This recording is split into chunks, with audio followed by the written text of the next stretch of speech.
Hoxe vamos facer un postre caseiro o cal é o pudín de chía con amorodos. Para empezar temos que botar nun bol un pouco máis grande a chía, que son aproximadamente uns 40 gramos.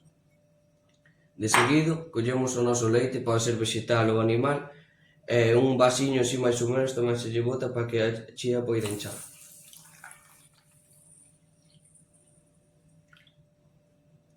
E de último collemos o noso iogur grego e botámoslo para que nos quede a nosa masa e se hinche ben a chía.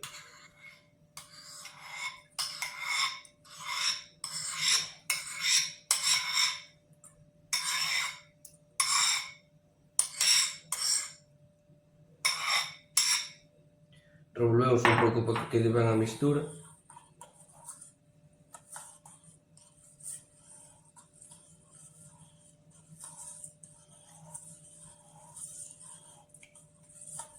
E agora temos que deixar que repouse durante unhas 6 horiñas así ata que a chía quede ben espesa e faga a súa masa.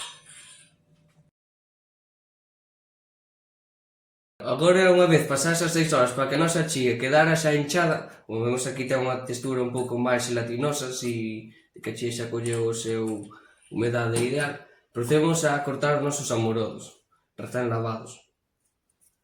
Estamos por aquí os rabos.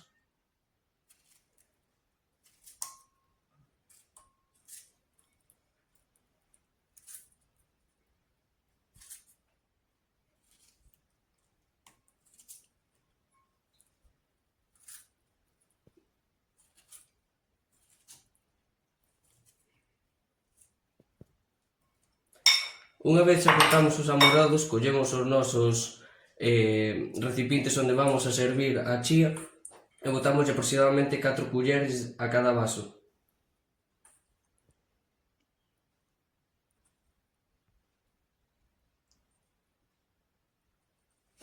Facemos o mesmo no outro.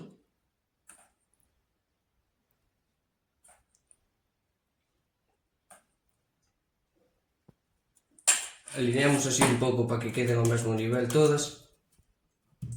E agora eleximos o tópico que queiramos. Eu para esta da dereita elexín os amorodos. Mais ou menos botamos unha capa fina que cobra a chía, pero tampouco exceda moito. Así que queda unha capiña algo abundante para que dé sabor. E o outro vamos a botar arándanos. Si, tamén unha capiña fina, que dé un pouquiño de sabor e de cor. Agora podemos a coller o noso bol ca chía hidratada e botamos agora 3 culleradas ou 2, que cobra o do medio, pero tampouco se exceda hasta encher.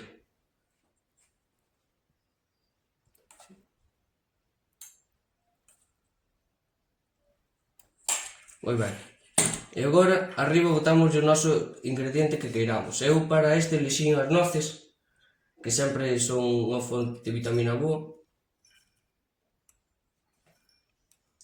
E para o da esquerda améndoas. Así quedan os dous variados por se queremos variar un pouquinho. Tamén podemos botar o que queiramos se nos gustan as améndoas e tal. E así quedaría o noso pudín de chía.